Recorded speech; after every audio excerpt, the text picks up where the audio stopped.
Have you ever been looked at like you were absolutely nothing? Like your existence was an inconvenience to the world around you? Have you ever felt the crushing weight of someone's disgust aimed directly at your soul, judging everything you are based on what you're wearing or where you're standing? Well, let me tell you about the day that changed my entire life. The day when 3 words shattered my world and simultaneously built something inside me that I never knew existed.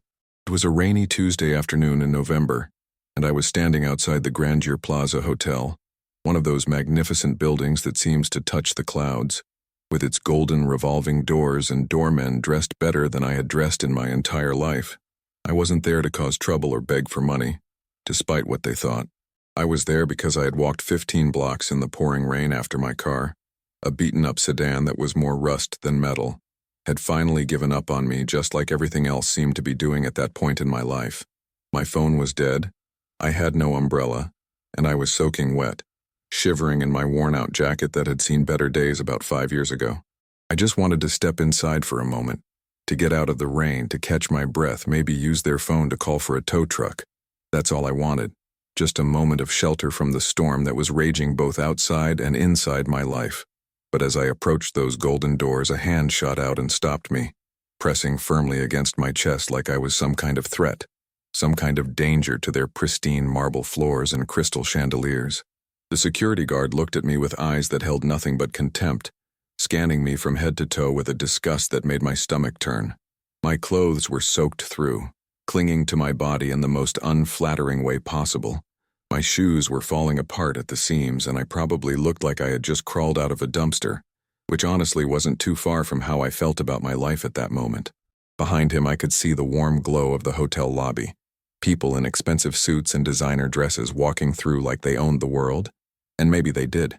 The security guard leaned in close, his breath hot against my face, and he said those 3 words that would echo in my mind for years to come. 3 words that would fuel every decision I made from that moment forward. Get lost, beggar. The way he said it, the venom in his voice, the absolute certainty that I was beneath him, beneath everyone in that building, beneath the very dirt on their expensive shoes. I stood there frozen, rain streaming down my face mixing with something else, something hot and shameful that I refused to acknowledge as tears. Other people started to notice the commotion. Guests stepping out of luxury cars, women in fur coats and men with gold watches, all of them turning to look at me like I was some kind of spectacle, some kind of entertainment for their Tuesday afternoon. I could hear their whispers, see their judging eyes, feel their disgust radiating towards me like heat from a fire. One woman clutched her purse tighter and hurried past as if poverty was contagious, as if my very presence might somehow contaminate her designer handbag. I wanted to explain, wanted to tell them that I wasn't a beggar, that I had a job, that I was just having the worst day of my life and needed help. But the words caught in my throat like shards of glass. What was the point? They had already decided who I was based on my appearance, based on my circumstances, based on nothing but their own shallow judgments and prejudices. The security guard pushed me back again, harder this time, and I stumbled on the wet pavement, nearly falling but catching myself at the last second. I said, "Get lost," he repeated, louder this time, making sure everyone around us could hear, making sure they all knew he was protecting them from someone like me. The humiliation was complete, total, absolutely crushing. I turned away from those golden doors, from that warm lobby, from all those people who thought they were better than me, and I walked back into the rain. But something happened in that walk. Something shifted deep inside my chest, something that felt like it was breaking and being forged at the same time. Every step I took away from that hotel, water squishing in my ruined shoes, rain pelting my face, I felt something growing inside me that I had never felt before. It wasn't just anger, though there was plenty of that, burning hot and fierce in my gut. It wasn't just shame, though that was there too, wrapping around my heart like barbed wire. It was something else, something more powerful, something that felt like determination mixed with desperation, mixed with a promise to myself that I would never, ever feel this way again. I kept walking, block after block, not even knowing where I was going anymore. My car forgotten, my original problem seeming insignificant compared to what had just happened. The rain started to feel different against my skin, not like nature's way of making my bad day worse, but like it was washing something away, cleaning me of who I had been, and preparing me for who I was going to become. I found myself in front of a store window, one of those expensive boutiques that I would never dream of entering, and I caught my reflection in the glass. I looked terrible, absolutely terrible, like someone who had given up on life, like someone who deserved to be called a beggar and pushed away from civilized society. But as I stared at that reflection, soaking wet and shivering, I made myself a promise right there on that sidewalk. I promised myself that I would return to that hotel, to those golden doors, to that security guard, and all those people who had looked at me like I was trash. And when I returned, I would make them see me differently, make them understand exactly how wrong they had been, make them feel even a fraction of the humiliation they had made me feel. Have you ever made a promise to yourself that felt so important, so vital to your very existence that you knew breaking it would mean breaking yourself? That's what this promise felt like, carved into my soul with the sharp edge of humiliation and tempered in the fire of determination. I finally made it home that night, to my tiny apartment in a building that probably should have been condemned years ago, where the heat barely worked and the neighbors were always fighting about something. I stood in my bathroom, still in my wet clothes, looking at myself in the cracked mirror above the sink, and I barely recognized the person staring back at me. But I also saw something in my eyes that I had never seen before, a kind of fierce intensity that scared me a little bit, but also excited me in a way I couldn't quite explain. I peeled off my wet clothes, letting them fall in a heap on the bathroom floor, and I stood there under the weak stream of lukewarm water from my shower, letting it mix with the rain that was still somehow clinging to my skin, and I started to plan. Not just dream, not just hope, but actually plan how I was going to transform myself from the person they saw as a beggar into someone they would never dare to push away again. My life up until that point had been a series of disappointments and setbacks, one after another, like dominoes falling in slow motion. I had dropped out of college after my first year because I couldn't afford the tuition, and my scholarships had fallen through.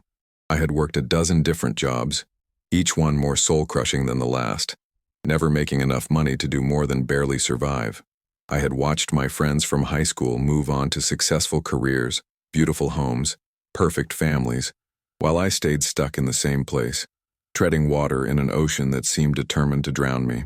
But that night, standing in my pathetic shower in my pathetic apartment, I decided that I was done being a victim of my circumstances, done accepting that this was all my life would ever be, done letting other people define my worth based on the clothes I wore or the car I drove or the neighborhood I lived in. I spent the entire night sitting at my kitchen table, which was really just a card table I had found on the street 3 years ago, writing down ideas, making lists, planning out exactly what I needed to do to change my life. The first thing I needed was money. Real money, not the pittance I was making working 2 part-time jobs that barely covered my rent and kept me eating ramen noodles for dinner most nights. I needed to find a way to make more money, to start building something real, something that would give me the resources to transform myself into the person I needed to be. I thought about all the skills I had, all the things I was good at, trying to find something, anything, that could be turned into an opportunity. I had always been good with numbers, with solving problems, with seeing patterns that other people missed. In high school, before everything fell apart, I had been the kid everyone came to for help with their math homework, the one who could look at a complex equation and just see the solution like it was written in neon lights. But I had let that talent atrophy, buried under years of survival mode, years of just trying to make it through each day without completely falling apart. I started researching online, using the ancient laptop that I had bought from a pawn shop for $50, looking for ways to use my analytical skills to make money. I discovered day trading, cryptocurrency, investing, all these worlds I had never really paid attention to before because they seemed like they were for other people, for people with money to invest, for people who wore suits and worked in glass towers. But the more I read, the more I learned, the more I realized that this could be my way out, my path to proving everyone wrong. I took every dollar I had saved, which wasn't much, maybe $300 that I had been keeping for emergencies, and I opened a trading account. My hands were shaking as I made my first investment, terrified that I was about to lose everything, that I was making the biggest mistake of my life. But I had studied, I had learned, I had watched the markets and analyzed the patterns, and I trusted myself in a way I had never trusted myself before. That first investment turned a profit, not much, just $20, but it felt like winning the lottery. It was proof that I could do this, that I could use my brain to create something from nothing, that I wasn't destined to be poor and looked down upon for the rest of my life. I reinvested that profit, then did it again and again, slowly building my capital, learning more with each trade, getting better at reading the markets, at predicting movements, at knowing when to hold and when to sell. But money was only part of the equation, I realized. I also needed to transform myself physically, to change the way I looked, the way I presented myself to the world. I started running every morning before my first job, pushing myself harder and harder each day, feeling my body change, become stronger, more capable. I cut out all the junk food I had been eating, started preparing actual meals even though it took time and energy I barely had. I began to see my reflection differently, not as someone to be ashamed of, but as a work in progress, as someone who was building themselves into something better. I saved every penny I could, cutting out everything that wasn't absolutely essential, living on the absolute bare minimum so I could invest more money into my trading account and into improving myself. I bought my first decent suit from a thrift store, a dark blue number that had probably cost someone $1,000 new but was selling for $30 because of a small stain on the sleeve that I managed to remove with some careful cleaning. When I put on that suit for the first time, even though I was just standing in my apartment with nowhere to go, I felt different, like I was trying on the person I was going to become. Months passed, then a year, then 2 years, and my life was completely different from what it had been on that rainy Tuesday afternoon. My trading account had grown from $300 to $30,000, then to $300,000, then to numbers I had never dreamed of seeing with my name attached to them. I had moved out of that terrible apartment into a nice place downtown. Nothing too fancy yet because I was still reinvesting most of my profits, but a place with heat that actually worked, and neighbors who didn't scream at each other all night. I had bought new clothes, real clothes, the kind that made people look at me with respect instead of disgust. I had transformed my body through countless hours of exercise and discipline, building muscle, losing fat, standing taller and more confident than I ever had before. But through all of this transformation, through all of this success, I never forgot that promise I had made to myself in the rain. I never forgot the security guard's face, the disgust in his eyes, the way he had pushed me away like I was garbage. I never forgot the people who had looked at me with such contempt, who had judged my entire worth based on one bad day, one unfortunate moment. Every success I achieved, every dollar I made, every step forward I took, I thought about that moment and it fueled me, pushed me to work harder, to be better, to build something so undeniable that no one would ever look at me that way again. Have you ever felt something similar?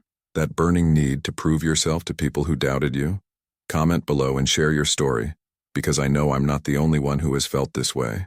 I started planning my return to the Grandeur Plaza Hotel with the same meticulous attention to detail that I brought to my investments. This wasn't going to be simple revenge. This wasn't going to be me just showing up in a nice suit and feeling smug.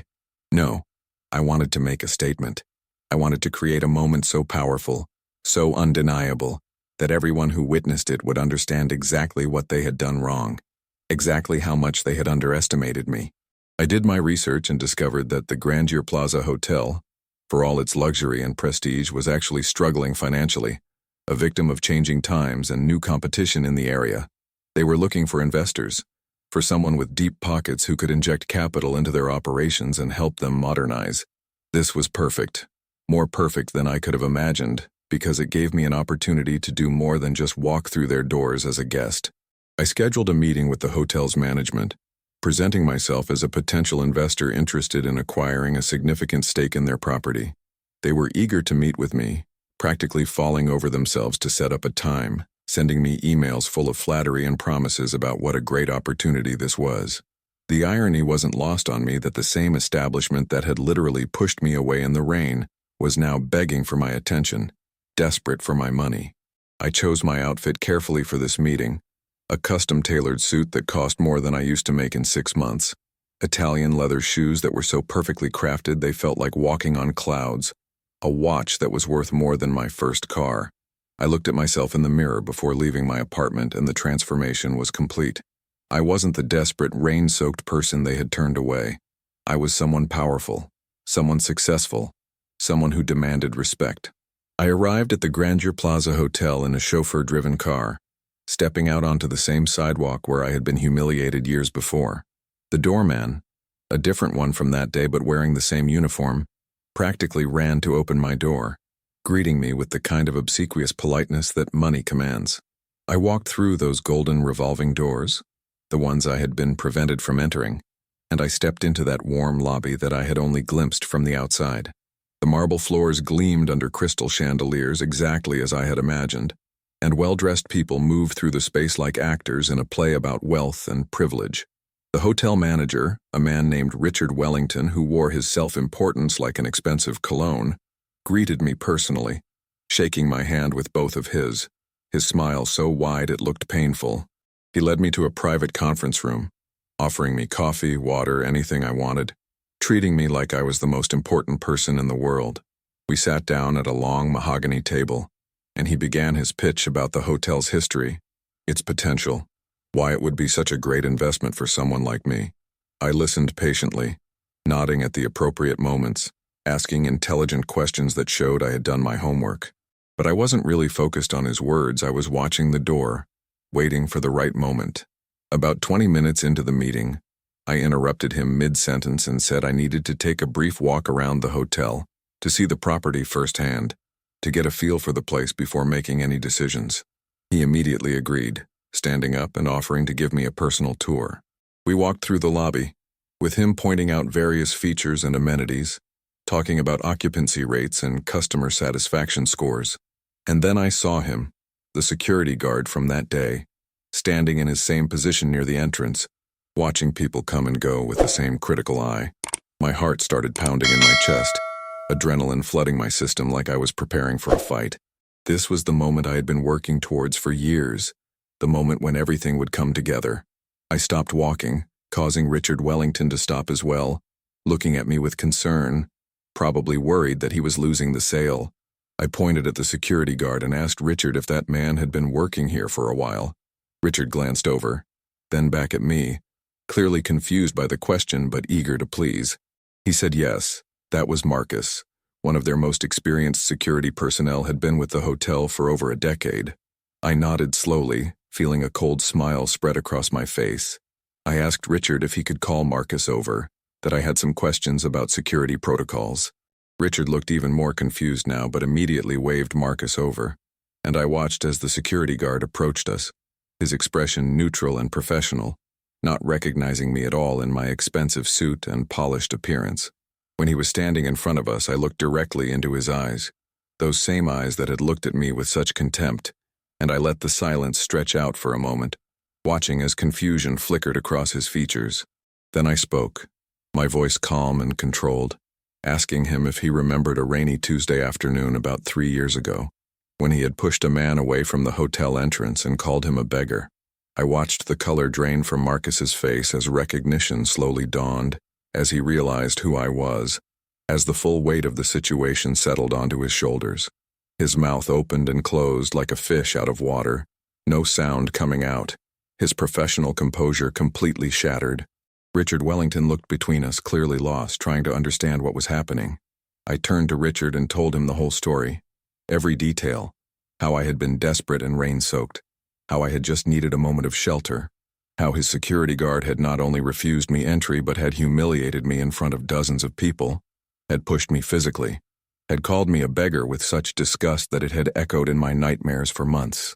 I watched Richard's face turn red, then white, as he realized that he was potentially losing a multi-million-dollar investment because of one employee's actions years ago. He immediately started apologizing profusely, turning to Marcus and demanding an explanation, his voice rising with barely controlled panic. Marcus stammered out some excuse about just doing his job, about protecting the hotel's image, but his words sounded hollow even to his own ears. I let them both squirm for a moment, let the tension build until it was almost unbearable, and then I held up my hand for silence. I told them that I had spent the last 3 years building myself up from nothing, transforming myself from the person they saw as worthless into someone with the power and resources to buy this entire hotel if I wanted to. I had worked harder than I had ever worked in my life, pushed myself beyond every limit I thought I had, all because of the fire that had been lit inside me on that rainy afternoon. I told Marcus that his cruelty, his judgment, His disgust had actually done me a favor in a twisted way, because it had shown me exactly what I needed to escape, exactly what kind of life I refused to live anymore.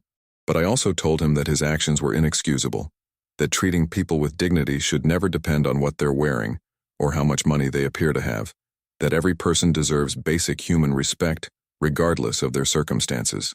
Richard Wellington was practically in tears at this point, begging me not to let this incident affect my investment decision, promising that Marcus would be terminated immediately, that they would implement new training programs, that nothing like this would ever happen again.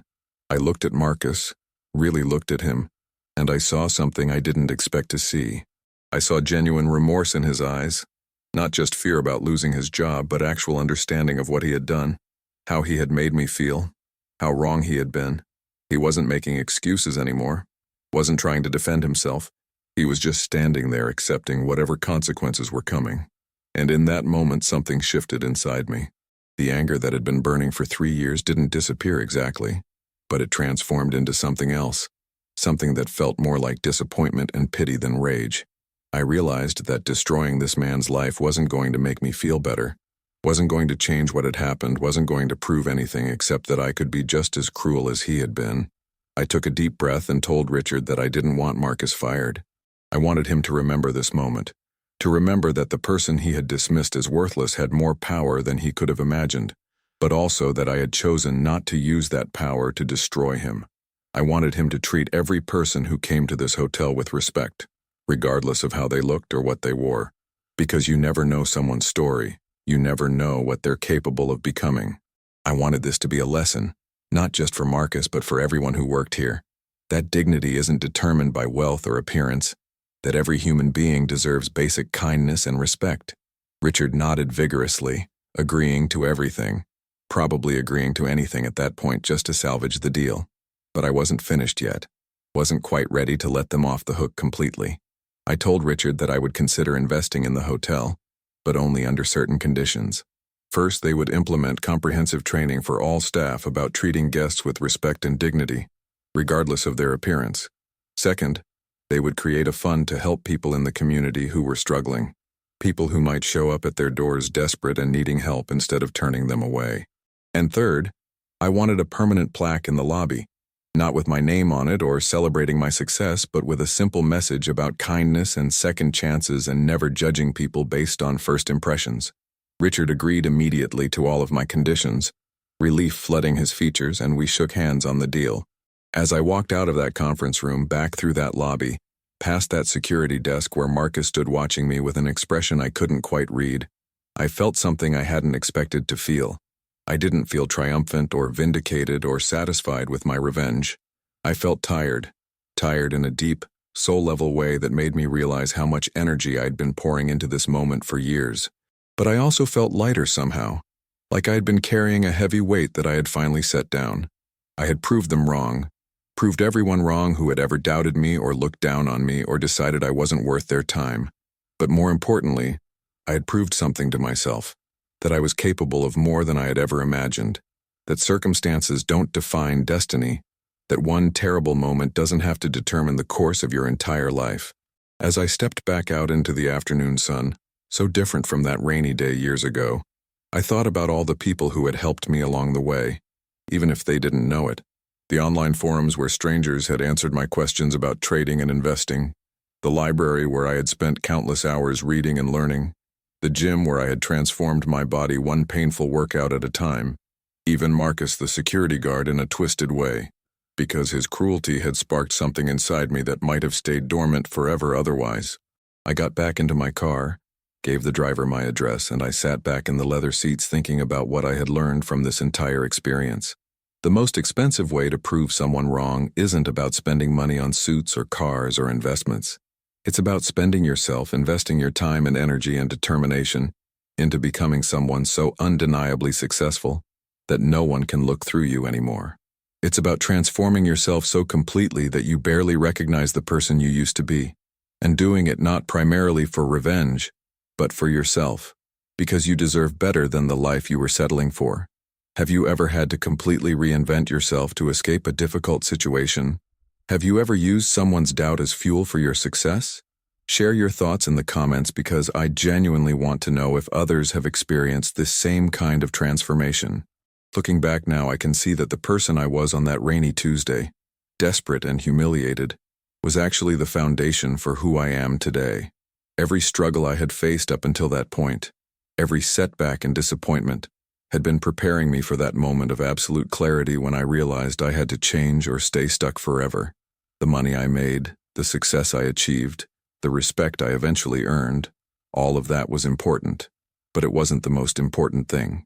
The most important thing was learning that I had power over my own life, that I could decide who I wanted to be, and then work relentlessly to become that person, that no one else's opinion or judgment had to define my worth or determine my future.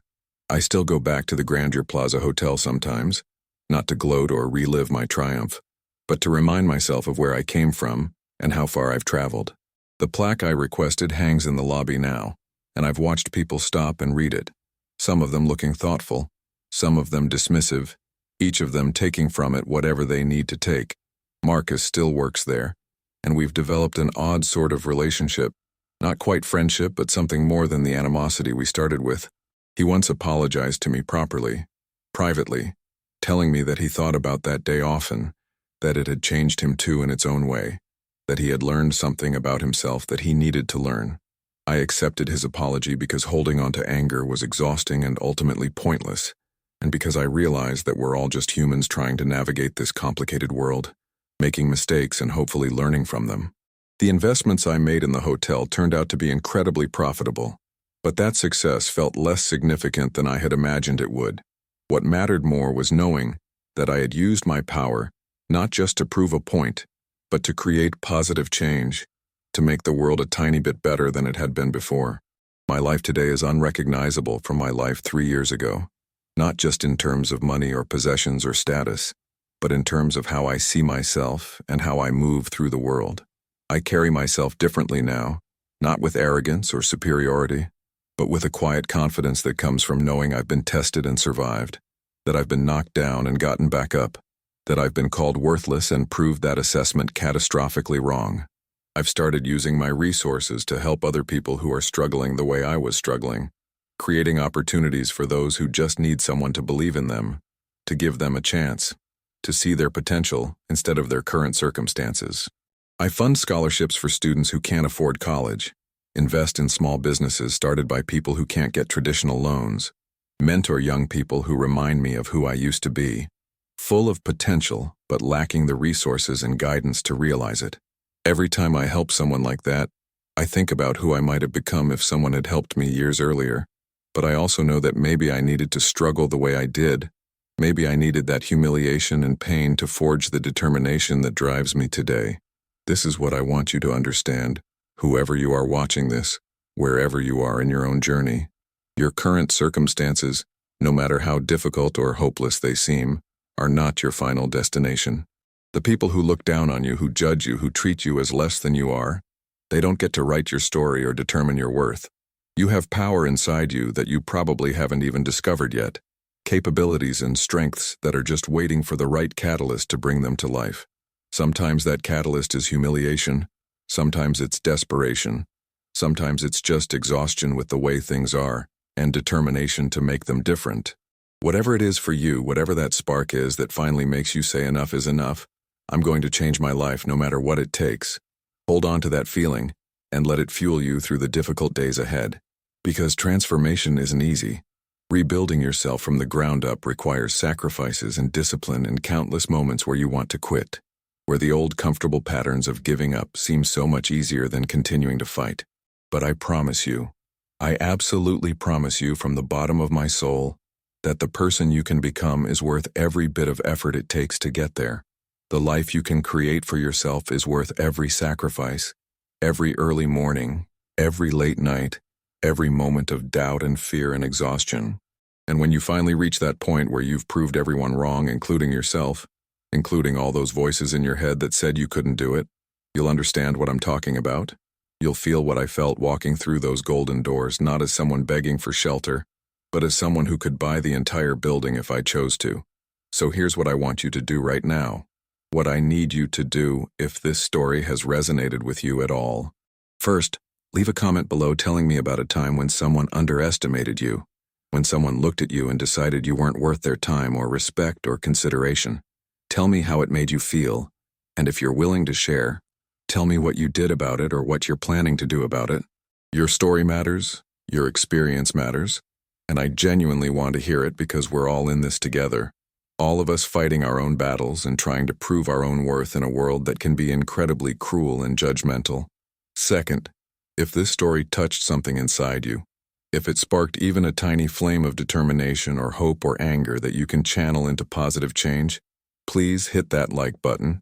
That simple action helps this message reach more people who need to hear it. More people who are standing in the rain right now wondering if things will ever get better. More people who need to know that transformation is possible and that their current struggles are not their final chapter. Third, and this is crucial, subscribe to Through My Eyes because I share more stories like this. More experiences from my journey and the journeys of others who have overcome impossible odds to create extraordinary lives.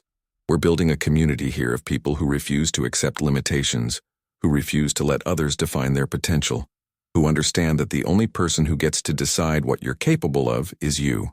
And finally, make sure you turn on notifications by clicking that bell icon, because I don't want you to miss a single story, a single lesson, a single moment of inspiration that might be exactly what you need to hear on exactly the day you need to hear it. The content I share on Through My Eyes isn't just entertainment, it's fuel for your transformation. It's permission to dream bigger and work harder, and refuse to settle for less than you deserve. Understanding the message in this story, truly internalizing it and letting it change how you see yourself and your possibilities, could be the difference between staying stuck where you are and breaking free to become who you're meant to be. I'm not exaggerating when I say that one shift in perspective, one moment of clarity about your own power and potential, can alter the entire trajectory of your life. I've lived it. I've experienced that shift, and I've watched it happen for countless others who decided enough was enough and committed to transformation, no matter what obstacles stood in their way. So please, please don't just watch this video and move on to the next thing without taking action. Comment, like, subscribe, turn on notifications, but most importantly, make a commitment to yourself right now that you're going to start your own transformation, that you're not going to let another day pass accepting circumstances that don't serve you, accepting treatment that diminishes you, accepting a life that's smaller than what you're capable of creating. You deserve better. You are capable of more. And the world needs the version of you that you haven't become yet. The powerful, confident, successful version that's just waiting to emerge if you'll give it permission and put in the work required to bring it to life. Thank you for watching. Thank you for being part of this community. And thank you for having the courage to imagine a different future for yourself. I'll see you in the next story, and I can't wait to hear in the comments about the incredible transformations you're going to create in your own lives. Remember, they may have called you a beggar. They may have called you worthless. They may have decided you didn't matter, but they don't get to write your ending, you do. Now go out there and prove them wrong in the most expensive way possible, by investing everything you have in becoming someone so undeniably successful that no one will ever look through you again. This is Through My Eyes, and this is your moment to start seeing yourself differently.